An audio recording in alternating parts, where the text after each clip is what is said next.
Hey guys, welcome back to my store. So today we're going to be doing a quick review on the movie The Boy. My name is Jesse and this is my friend Mike. What's up? He's also in the toy business as I am. So what did you think about the trailer when you first saw it? Honestly, when I first saw the trailer, I was watching this other movie called Krampus. And I was thinking to myself, and I told my sister, hey, why not, instead of watching this piece of crap that Krampus is, I think that this movie will be a little bit better. You know what I mean? I mean, heck, it has a scary doll in it. Hot chicks. Let's go. Well, when I first saw this trailer, I was sold right away. Because for two things. It had a doll in it, which I'm a big fan of, like Chucky and all that stuff. And it had Maggie from The Walking Dead. And that's it. I was sold and I was going to go see it. So, a little bit about the movie. Mike? Basically, we're gonna summarize the plot for you.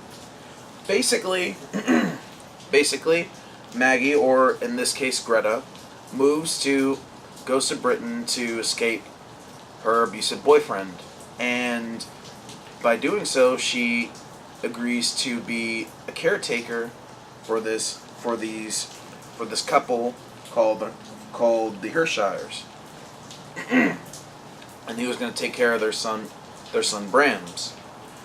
When in the beginning she meets the Hershires, and then that's when she meets Brams, and that's when she realizes that Brams is actually a puppet.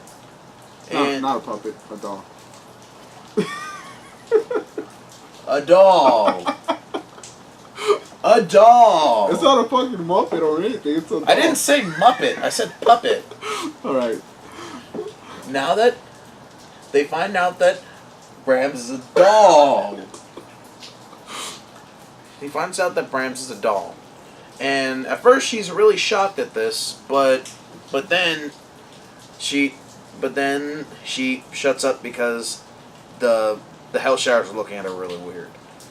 So before they leave, they give Maggie, or in this case Greta, a list of rules that she should follow.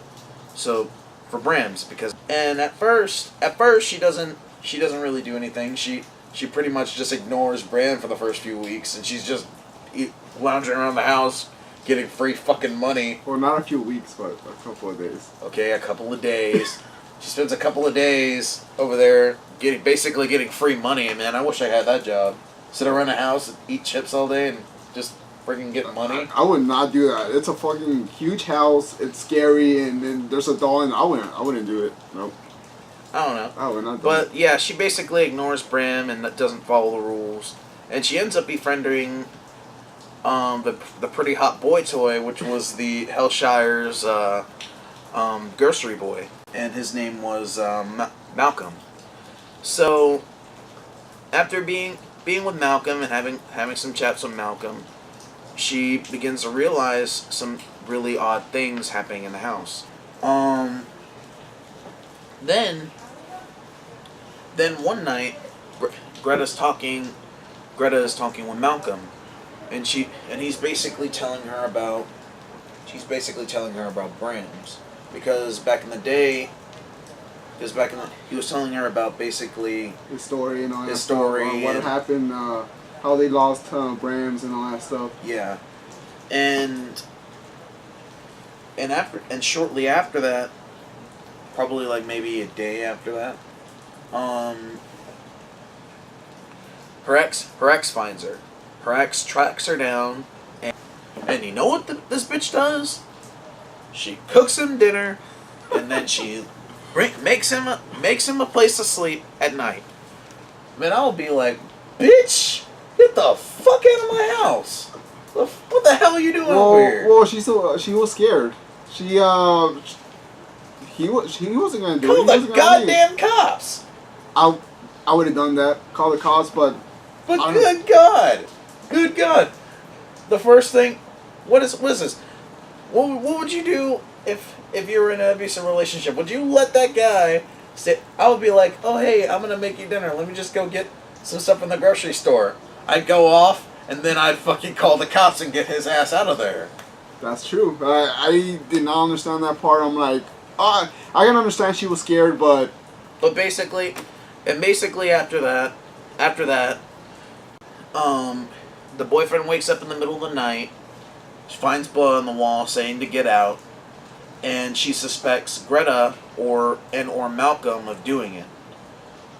And Malcolm, Greta, and Cole have a big fight, and out of nowhere, Cole grabs the Bram's doll and smashes it on the floor, breaking the doll.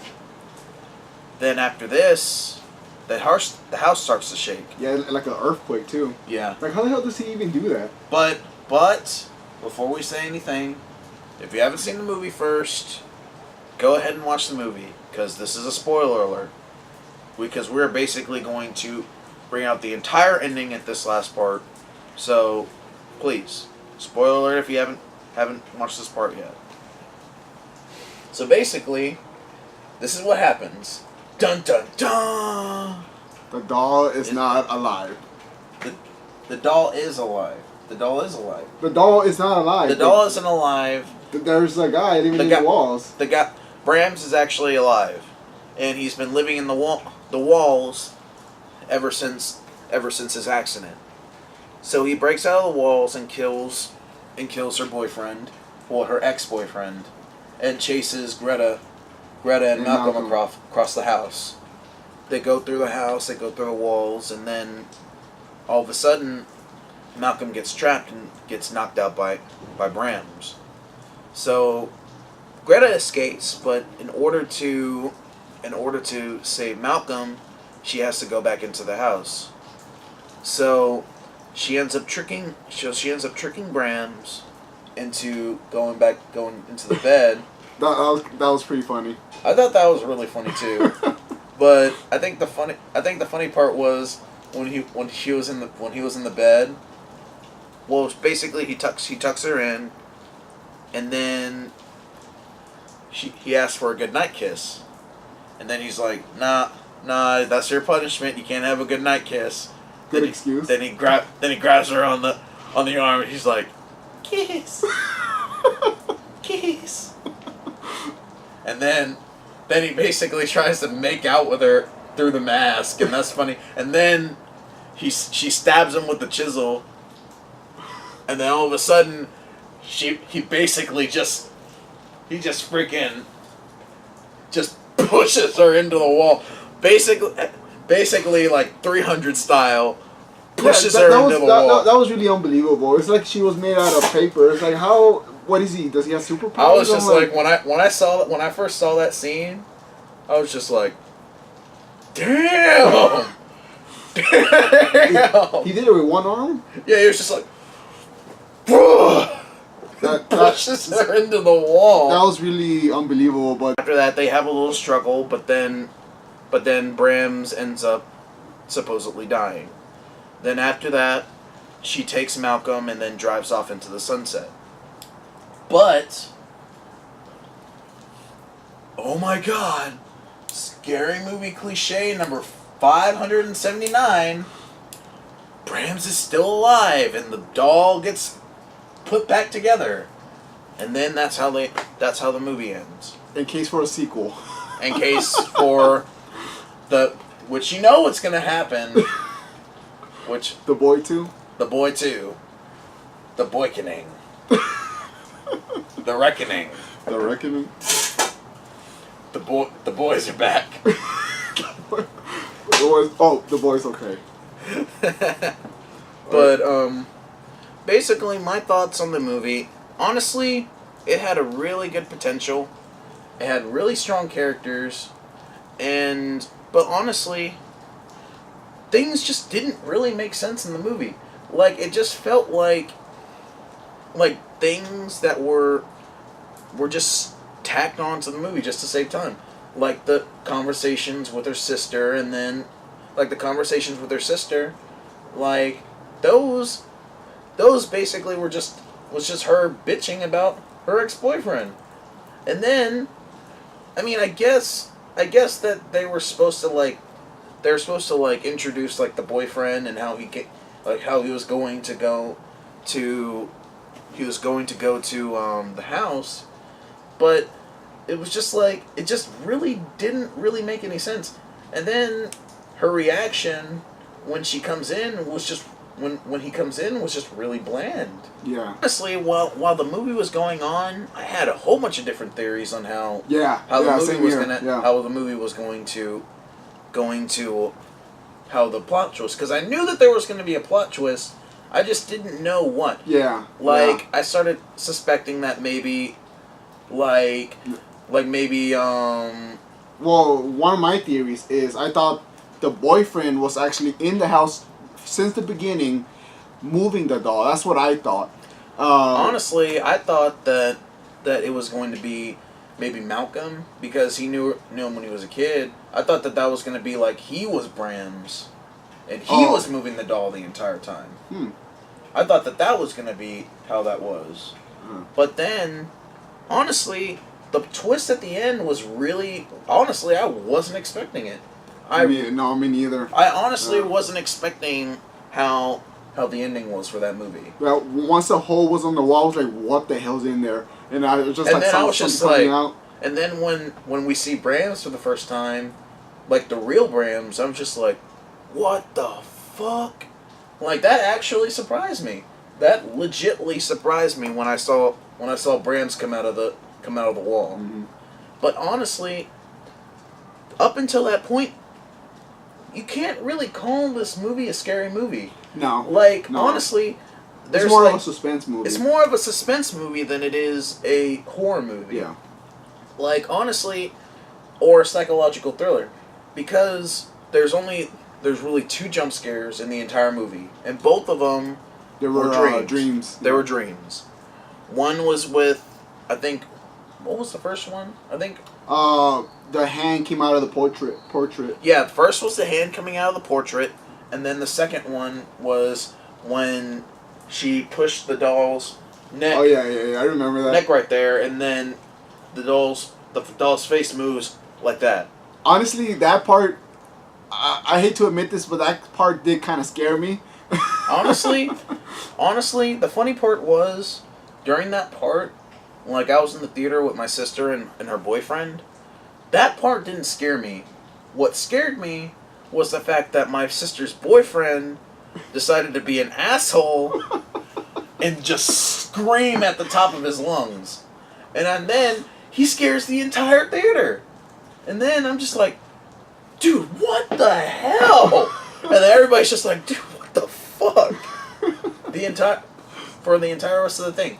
And then at the end, I'm just like, dude, what the hell? Why did you scream? Was that on purpose? And then he was just like, yeah.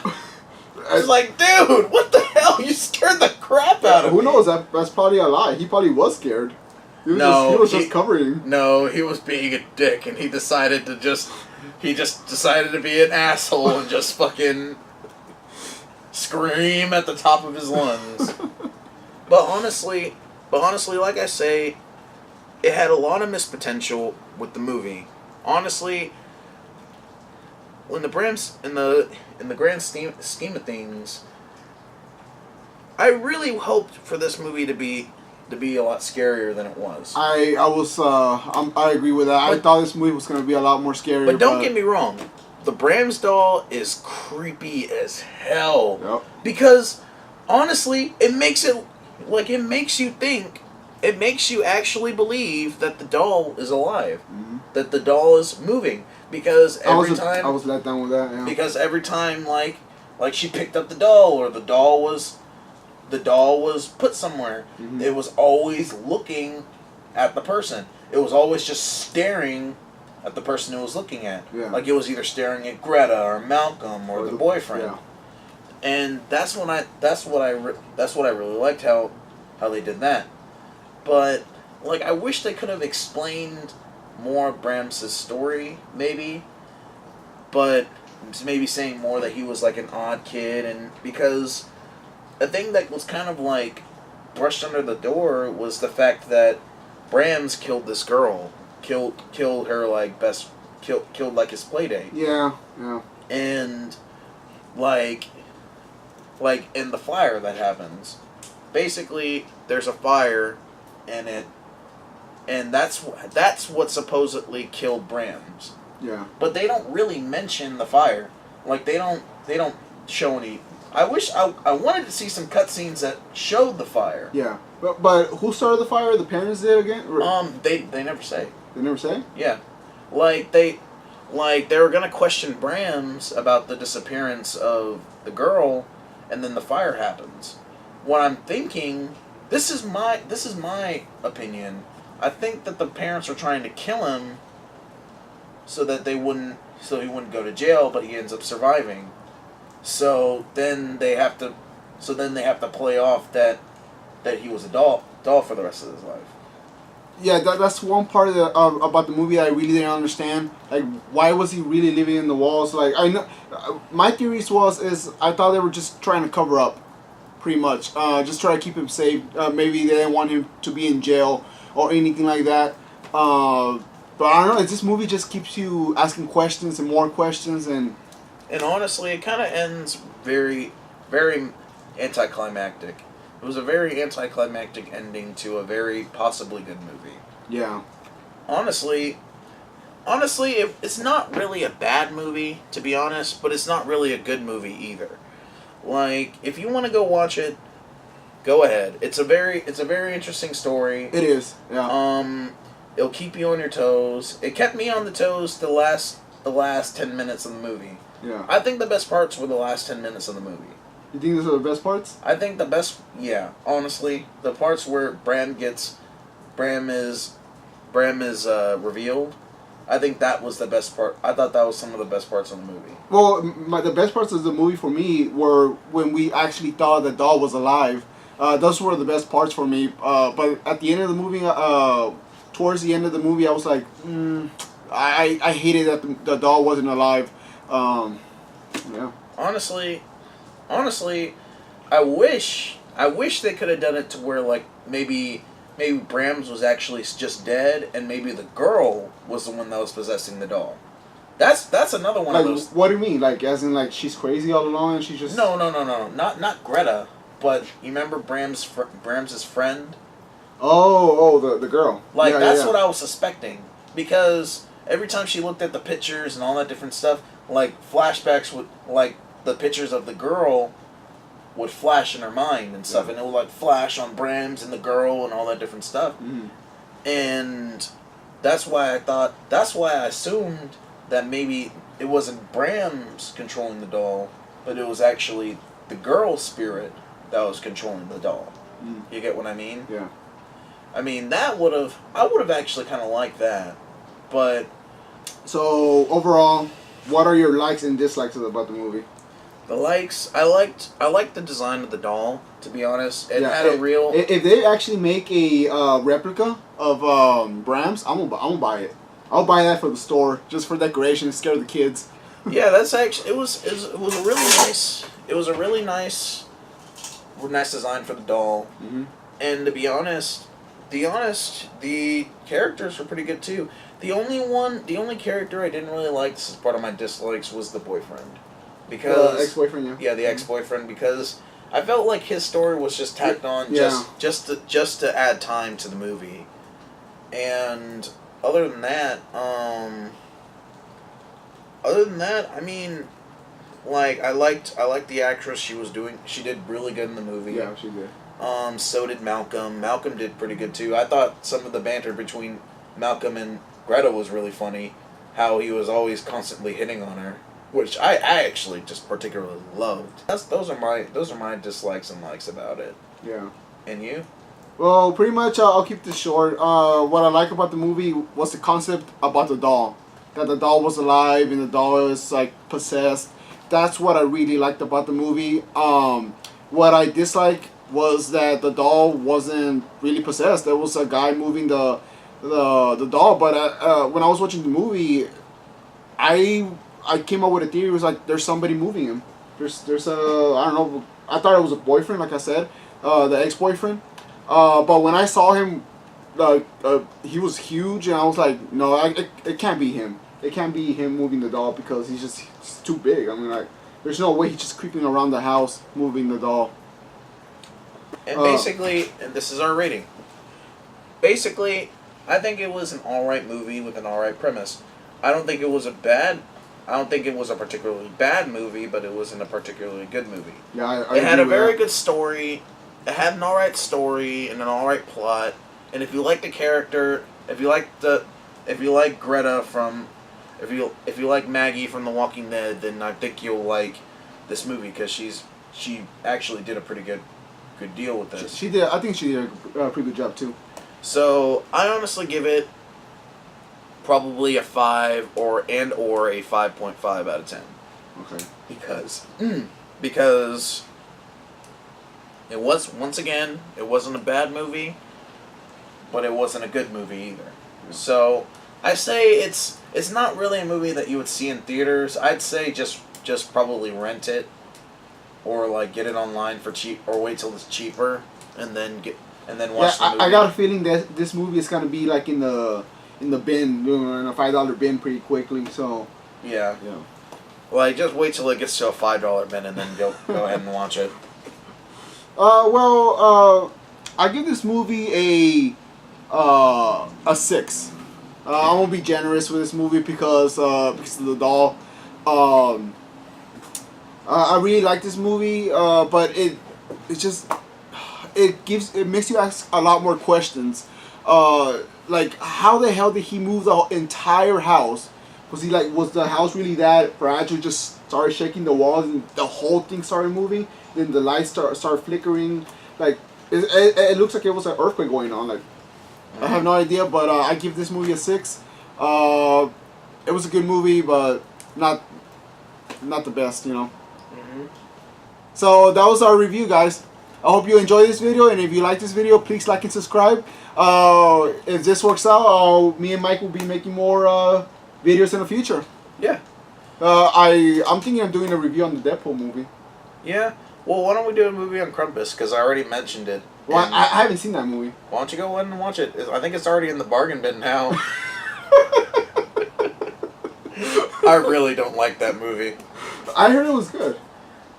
It was a good comedy. I knew from the start. People were saying it's a horror movie, but no, I was like, that's a comedy. So it has a bunch of comedians, but we're straying away from the. Yeah, we're gonna start the review on the Krampus already. Nah. I haven't even seen it yet. Hell, I can do a review on it. Just by yourself, it's gonna be like a 2-hour video. Pretty much. But thanks, guys. Thanks again for watching. Like and subscribe if you like this dumbass right here. But if you like me, follow me on Facebook at Michael Lopez. Michael Lopez at Facebook.com. Nobody wants to follow you. /McJagger. /Singer McSwagger Slap. Nobody's gonna follow you. I'm with a picture of me and Bushwick Bill. He's a midget rapper. It's really cool. Thanks for watching, guys. All right. Until next time. Peace.